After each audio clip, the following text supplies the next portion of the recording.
Hello and welcome to episode number 2 of the Spool Stories podcast. My name is Marilisa and I'm coming to you from Greece. You can find me on Instagram, Facebook, Ravelry and Etsy as Spool Stories, and I also have a blog, Spool Stories, as well. Welcome back if you've been here before. This is the fourth time I'm trying to record this video, so let's hope that this time everything will work well. Let's start with what am I wearing. Today I'm wearing a self-drafted knit top that I think it was my very first ever garment, and it is a very simple top. It is basically two rectangles sewn together at the side seams, and here I have inserted a piece of elastic, and you stretch it as you sew it, so then it creates this ruching here, and it also gives that curved hem look. And I haven't even hemmed the sleeves. I've just created a smooth neckline and added some binding, and that's it. It was pretty easy to do. What else? Well, let's move on to knitting. I have a finished object for you today, and it is my chocolate kiss socks. I don't know. I'm sitting in front of a window and they are blown out. Let's see if I can make it work a little bit better. Okay. These socks, those of you that follow me on Instagram would know that I've knitted the second sock a lot longer than I should, because I was watching some podcast and I got carried away and continued knitting, and I ended up with a sock that was about 2 or 3 inches longer than it should. So I have ripped back, and as you can see, even though I counted my repeats here and they match, this sock seems to be longer. It fits. I think maybe because I had to rip back and knit again, the yarn was kind of stretched out or something. Let's hope that everything will work just fine. So these are knitted on 2mm needles, DPNs, wooden bamboo DPNs, and they are knitted out of Pakal alpaca yarn, and this is their label, and it is the koi colorway. I don't think you can see anything from here, but it turns out that my camera doesn't have an autofocus. Well, it has an autofocus, but it's not working, so I'm sorry. For the moment I will have to work with what I have and try to make it easier for you to see. No. Anyway, this is the koi colorway from Pakal alpaca, and it is a finished object. I really like this pattern. It creates this nice lace that runs through the side of your foot. And I have also a half finished object living in this beautiful bento bag, and it is my shorty sock, and this is it. So this little sock is knitted out of my own hand-dyed yarn. Both of them are my yarns, and I only had 40 grams of this purple one, so I had to split the ball into separate balls, so because I wanted to make sure that I would have the same amount of yarn for both socks.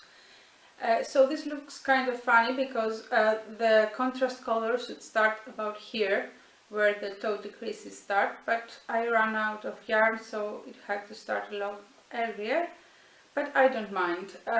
These are knitted in a 9-inch circulars, but I only had 1.75mm needles, and I think that my gauge is way too tight. They are very stiff. And I did the fish lips kiss here for the very first time. I don't follow a specific pattern, I'm just improvising, and you see it is so stiff that this sticks out weirdly, but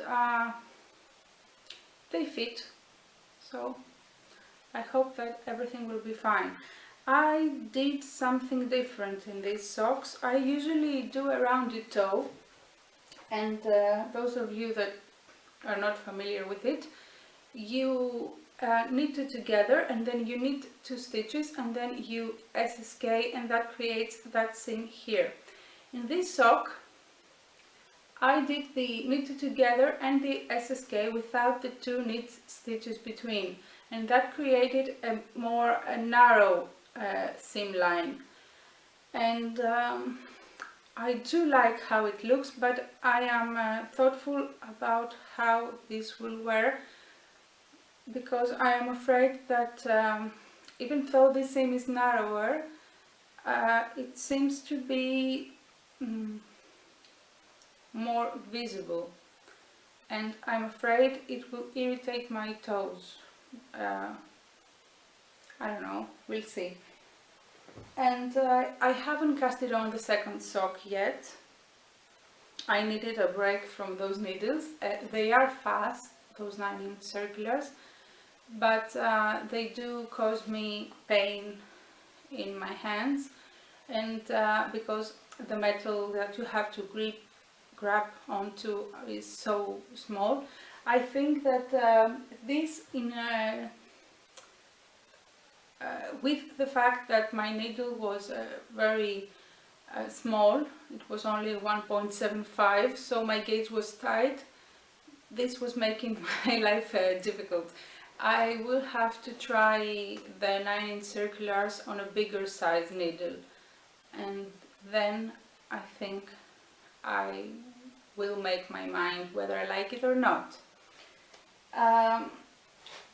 The other project that I have to show you is my cotton top that I showed you last time, and in this bag, which is one of my most popular bag shapes and sizes in the shop. And I have an almost completed top in here with 3 additional skeins of yarn, my pattern and my needles, a great bag for sweater knitting. And when I knit out of this bag, I fold the top part like that, and then the back sits like a basket, and you see, that's it. So in here is living my SMC top, the 8780, which I think it's a free pattern available on their site or on Ravelry. You probably can't see anything here. And I'm knitting the size large, and I'm using 3mm needles, and I'm using this yarn, Catania, in these 2 colorways. I don't know if those colors are still available. So this one is color 257, and this one is color 385. And last time I showed you this, I was knitting the front, I was almost done, I was about here, and this is a progress keeper that my daughter made. It's a little donut made out of polymer clay. So I've knitted from here up to here, and I have seamed the shoulders together, and that created that seam here, as you can see on the inside. And I think that in garments like that, this is a cotton garment and it is rather heavy. I've used so far 9 balls or 9 50-gram balls. of yarn, and I think that helps the garment to hold its shape during the years and through the washing cycle. So I have to pick up stitches around the armholes and around the neckline, and then I have to knit a few rows with this color, my contrasting color, and then I have to sew the side seams together and my top will be done, and this is it.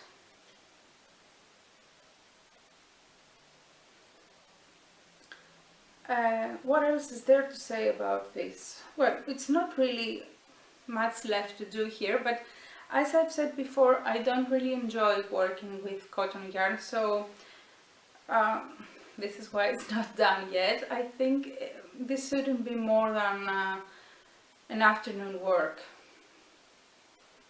and then I will have a top ready to wear, but I tend to gravitate towards other knits more lately. Moving on to new cast-ons, I have a new pair of socks that I casted on recently, living in this bag, and this is one of my favorite prints. It's not showing correctly the color. This is a mustard yellow, and the bottom is cork, and it has golden flakes, and it's sparkly. I don't think you can see, but I have photos of it in my shop if you want to go and have a look, and I really like the lining too. So in here I have a pair of socks, and this is also a rather big bag. It's not just for socks. I mean, I have a full skein of yarn here, a 100 gram skein. I have a mini skein, my pattern, my notions, and there's still plenty of room. You can easily fit a shawl in here. So I've casted on a case from the Crazy Sock Lady Rhinebeck Roomy socks, and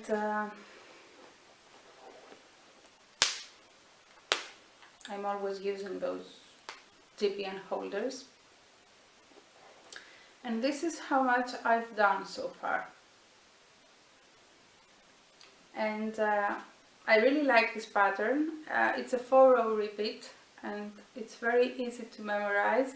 And after a few repeats, it's very easy to read your knitting, so I don't even have to look or count my rows. And it is ideal for, you know, knitting where you are outside or you are with company and you want to chat. And let me show you the yarn. I'm knitting this out of Alison's from Beef Sugar yarn, the Athena yarn that she dyed for our kit collaboration, and this is how the yarn looks caked up, and I'm loving how this is knitting up. All those teals and corals, and I have this little progress keeper that I made for the kit.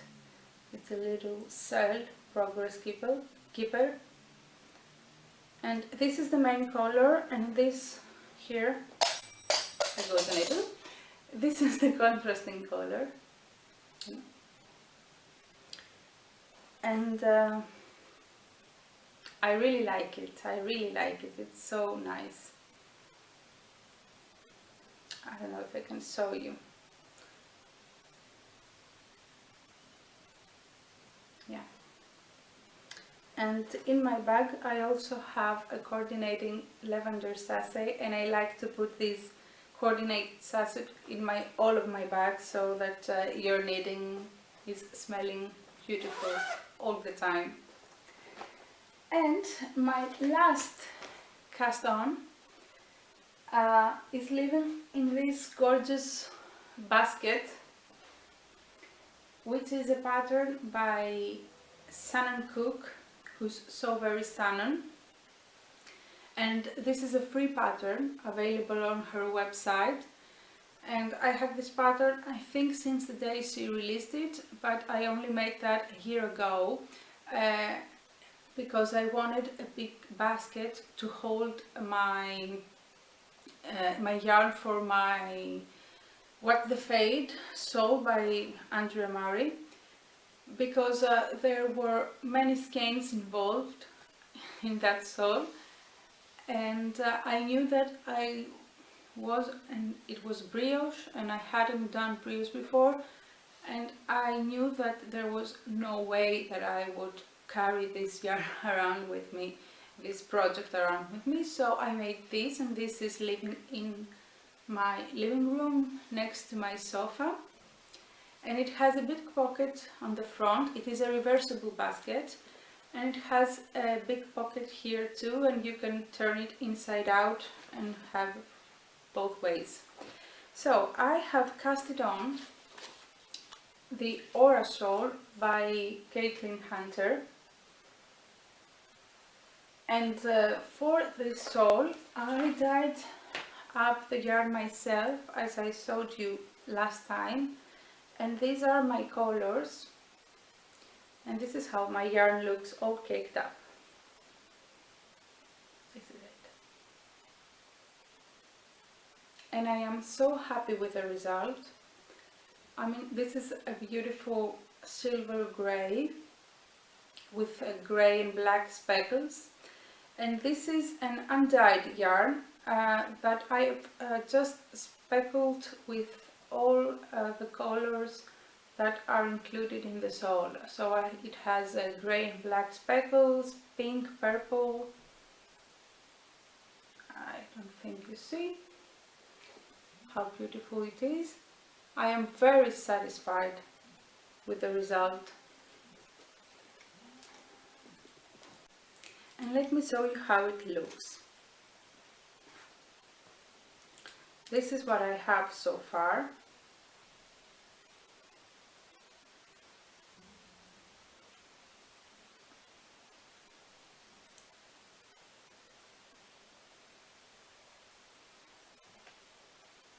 So you cast on here a few stitches, and it features a garter tab cast on that I haven't made before, and I think it's really interesting because you can't really see where I started. It features a cable spine,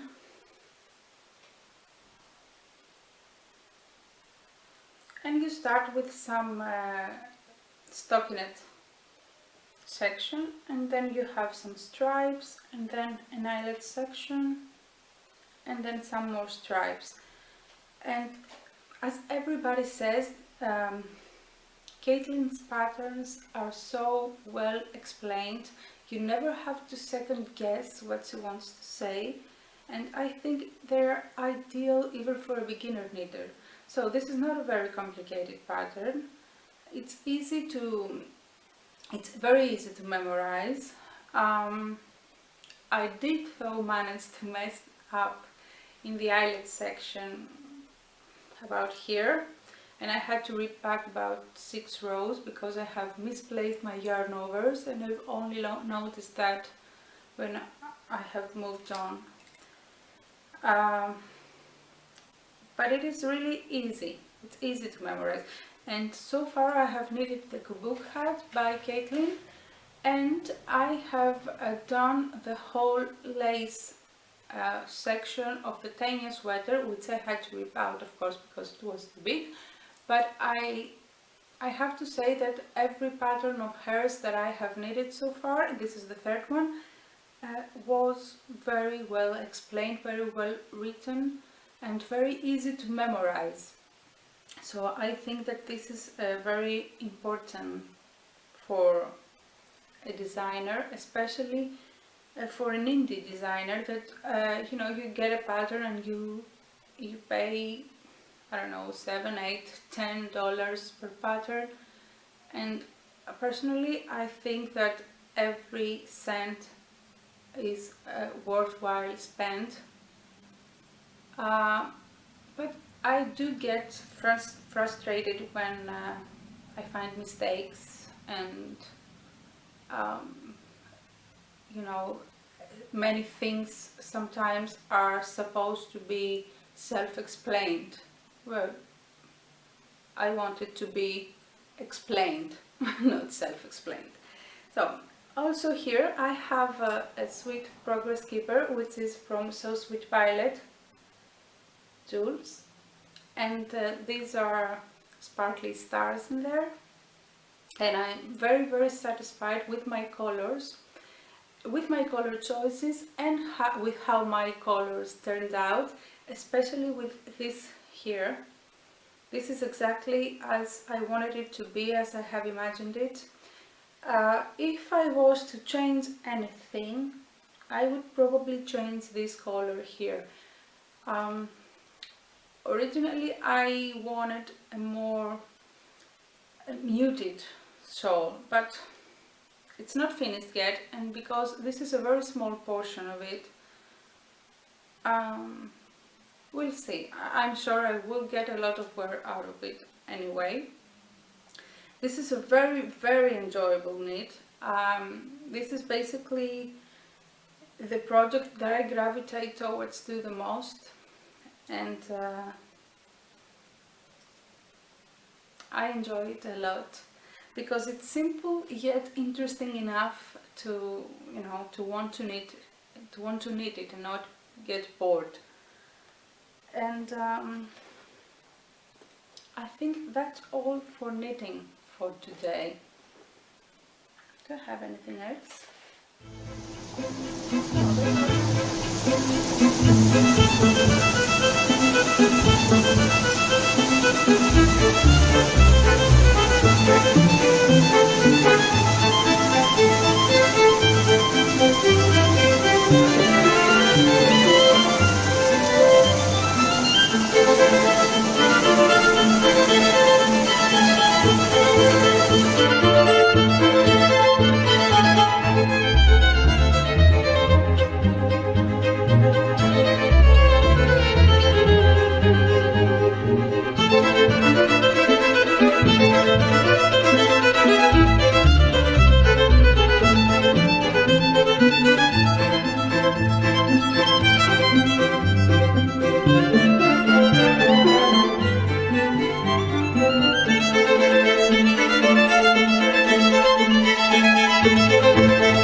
I have a few finished objects. Let me begin with garments. So I made the Kiara's woven joggers by It's to Stitch, and this is it. And you can't really see much. So these have pockets and an elastic waistband, and it is made out of a seersucker, and it's very light and airy and ideal for our weather here in Greece this time of year. So I have the bad habit of cutting my patterns too big. I usually think that I need a bigger size than what I really need, or I am afraid that if I cut the size that I think it's correct, it's going to turn out small and then my fabric will be wasted. But if I cut the bigger size, I can probably salvage it, you know. So that's what I did here, and it turned out really big. I had to remove in total, I think, 4 inches, 2 inches from each side seam, and about that much from the crotch seam. But now it fits, thankfully. This is my first finished object. Now, I also made 2 circle skirts, but I only have one here with me to sew because I gave the other one and this is it.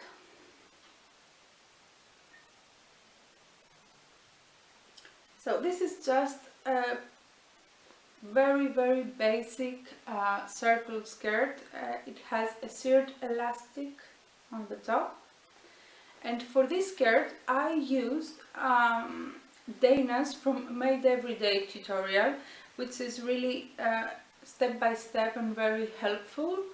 And if you're not familiar with her, just go and check her out. She has great videos, very well presented, and with much detail on how to make many beautiful things. And I've never made a circle skirt before, and I think I've managed to make both of them in an hour and a half.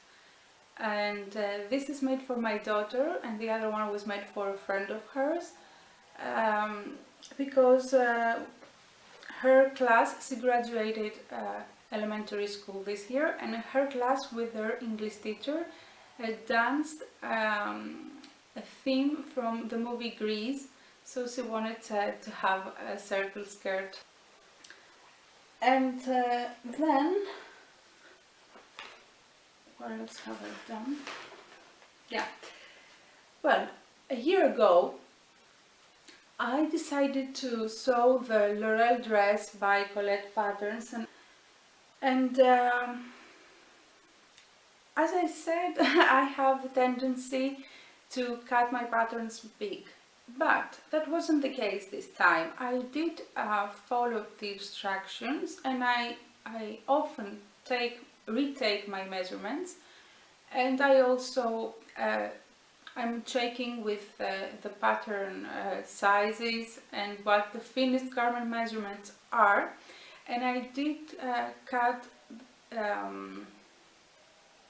I think it was size 16, but it turned out way too big.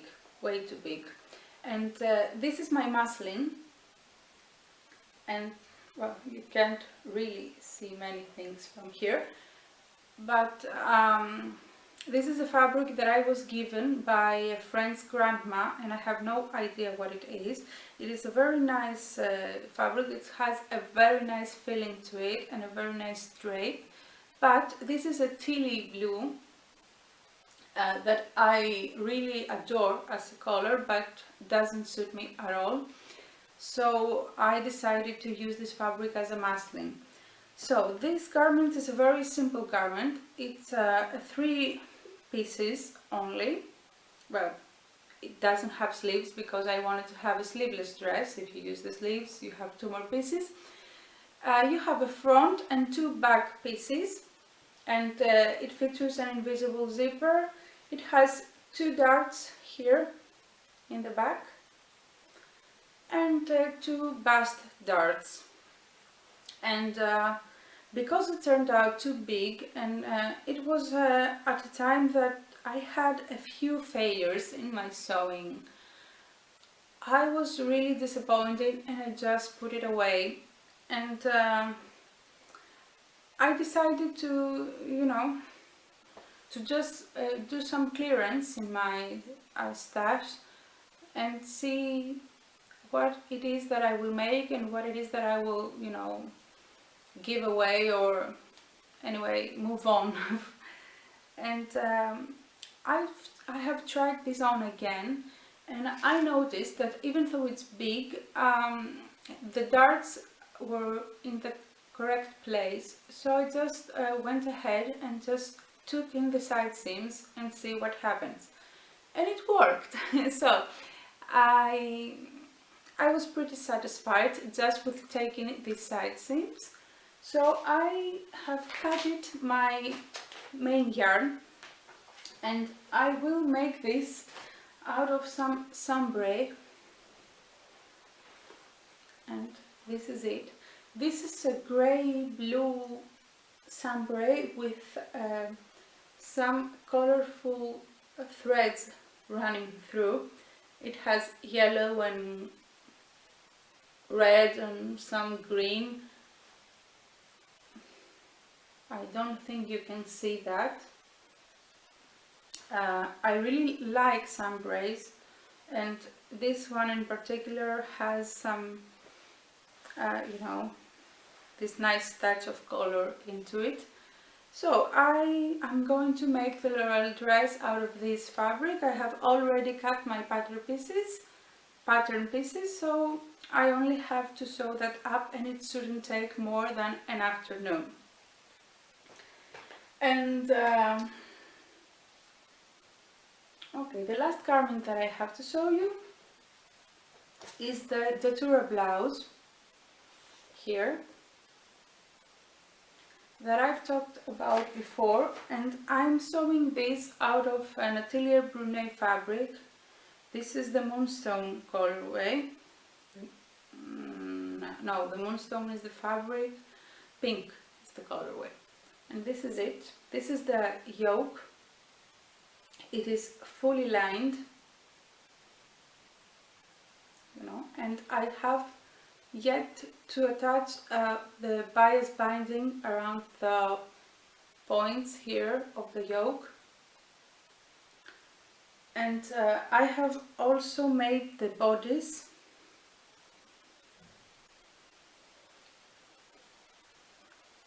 Sorry, here. And I now have to attach the yoke to the bodice. The bodice is not lined. They tell you to just sew the sides, right sides together, and finish the seams the way you prefer. So I decided to do French seams, and because this is a very delicate fabric, I wanted it, and a very pricey one, I wanted it to be, you know, as nice as I could. So I did French seams here, and I really like French seams, but I'm not good at it.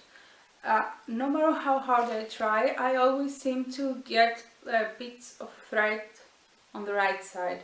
But this time I did very well, I think, and I'm getting better.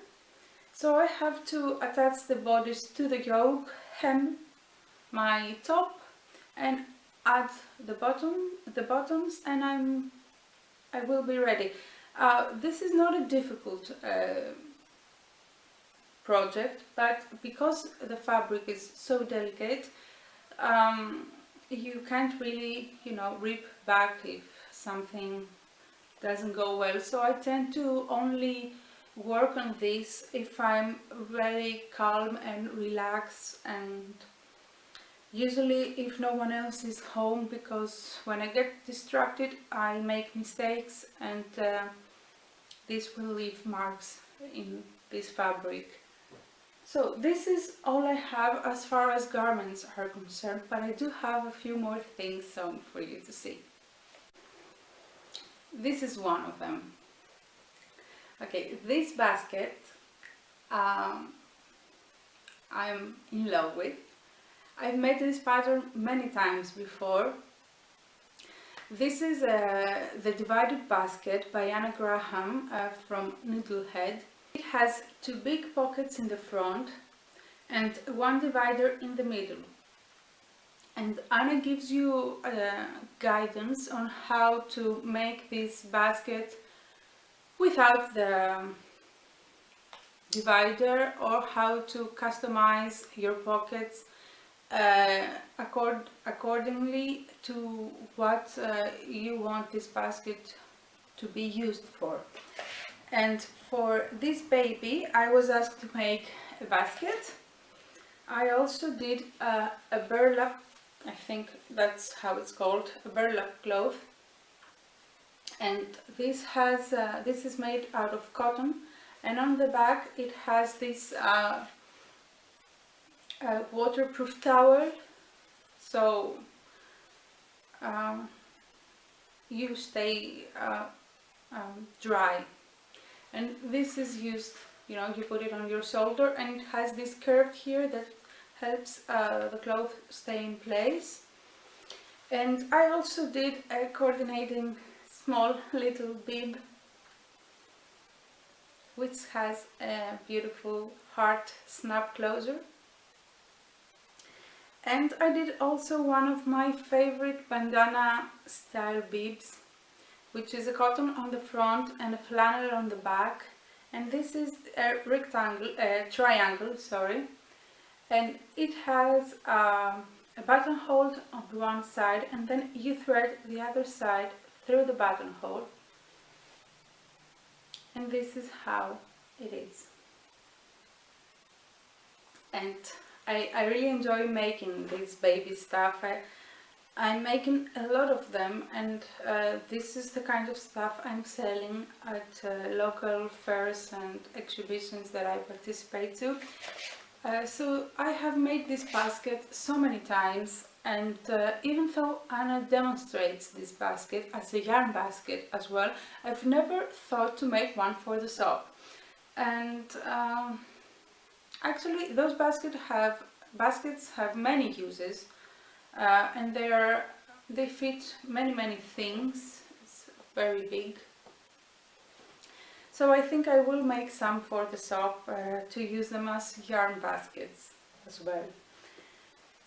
And before I move on to my last finished object, I wanted to show you something. I have a few needles for knitting, and I have also an interchangeable set, and my set came in a plastic bag basically, and my needles are scattered in several project bags, so when I want to knit something I have to try and find the matching pair, and you know, most of those needles are they have this needle size written on, but as you knit it rubs off, so I have to take the gauge ruler and test the needle and see if I have the correct size and stuff like that. So I decided to make to organize myself a little bit and make a needle case, and I made this case, and this case is for my DPNs, and it is made out of some vintage cotton that I was given by a friend's grandma as well, and the bottom is some cork fabric, which is very durable and eco-friendly and vegan and nice, I think. So I have made in this case 2 rows of dividers for my needles, and this top row is deeper and it holds my 8-inch DPNs that I use basically for sleeves or hats, and the other row above is the shortest one, and I use for my 6-inch DPNs, and it also has a pocket for my notions, my hooks, my darning needles and stuff like that. And this case is so thin and practical that you can have it in your project bag and you can find what you need easily, and this is really a game changer for me. I don't know what took me so long to think about making cases like that. So this is made especially to cover my needs, but I've made some for the shop and I wanted to share that with you. I've made some big ones for the 8-inch DPNs, and this has cork also, and with the big ones you get 1 row of needle slots here and 1 big pocket, and the big ones close with a magnetic snap. And I also have the smaller ones that they have a button and an elastic loop closure, and they have a pocket and a row of slots for your needles, a divider. So these are the 2 sizes that are available in the shop for the DPNs, and of course you can always request a custom order if you think that something like that, which is even bigger and holds both sizes, is more suitable for you. And after doing that, I decided that I have to make some cases for my interchangeable needles, my crochet hooks, and all the other needles I'm usually using. So these are some of the cases that are available, and I have recently restocked the shop, so this should be there if you go and have a look. And let me show you the inside. Let me show you this one. So all of the cases are closing with an elasticated band. That means that no matter how much you stuff your case, it is always easy to close and open your case. So they fold in 3 parts, and they have this flap here that when you have your needles in, the flap covers the needle tips, so if the case is turned upside down, you will lose nothing. Everything stays in place. I don't know if you can see. So each case features 2 rows of dividers for your needles and 2 pockets for notions and cables. And the sizes of the dividers vary, and you can see details on the photos that are available in the shop, and you can always ask for customization. Now I'm sharing this with you because this is really a very useful project, and I think it makes a great gift for a knitter friend. So this is blown away, but this is color 1. There's also this blue here, stripy blue, and then we have those leaves. This is one of my favorites, and this is a very on-trend print at the moment on everything. And lastly, I have this floral one. It's a more romantic style. So, and the last thing I sewed, I finished another project from Anna from Noodlehead, and this is the Maker's Tote, and I made the large one. This pattern comes in 2 sizes, and it's so big I can't even fit it in the sock. So it has a pocket with a snap on one side, and it has a big zipper pocket on the other side. And I've used this fabric that has all those sewing notions on it, and I think it's very suitable for me. And this is a huge bag. I mean, look at this. It has many pockets on the inside. I have originally started this project back in December, and I was almost finished. I only had to put the binding on, and you know, I was decluttering, and I said I have to be done with it, so I finished. I use this bag a lot because I always carry things around from my home to my workspace and vice versa, and especially now that the kids are off school, I work from home a lot more, so I have to bring a lot of things with me here. And now in here I have 3 skeins of yarn that I recently got, and I wanted to share with you. So this yarn is also by Alison from Beef Sugar Yarns, and since we last spoke, she had a sale on her shop, so I just had to take advantage of it. So I bought this skein of yarn, and this is her Gone to Earth colorway, and it is so nice with all those earthy colors. and I want to make a shawl out of it. I haven't decided which one yet, but I think I have a skein from Pacal Alpaca that's pale pink with beige and brown speckles that will go very well. I haven't put them together to see, but I think that they will go very well together, and I want to make a shawl with that.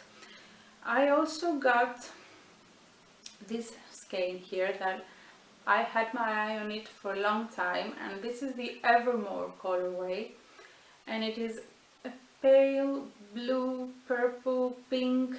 It's like watercolors. It's a lot more soft than what you see here, and of course it came beautifully skeined, but I opened the skein and I did a very bad job twisting it again, and this is going to be my next sock project, and I want to make the monkey socks with this yarn. And and this is Alison's card. I don't know if you can see. And lastly, Alison sent me a gift. Thank you very much. And this is the Ariel colorway. And this is so nice. It's green and purple and blue, and it has all those beautiful speckles here. And I don't know what I want to do with it yet. I was thinking about making a fun pair of socks, but on the other hand, this is so nice that I'm not sure I want it to be hidden inside my shoes. I want to make something that everyone can see. We'll see what this will become. And I think this is all I had to share with you today. I really hope that this time I can edit this video and upload it, and even if the quality is not great, and even if it's not perfectly focused, at least I will have something to show you, because filming the same thing 4 times is not fun, really. But every start is difficult. This is what we say here in Greece. So I'm a newbie at podcasting and editing videos and things like that, so I hope that things will become easier in time. I have tried to record with my phone, and it was the quality wasn't that good, but it was focusing very nice, and then the video wasn't playing correctly when I was trying to edit it, and the sound wasn't following the video. Anyway, I had too many problems with that. I think that this time I got it right, so I hope that I will see you soon. Have fun whatever you do, relax, enjoy your knitting, and we'll talk again soon. Bye. Thanks for watching.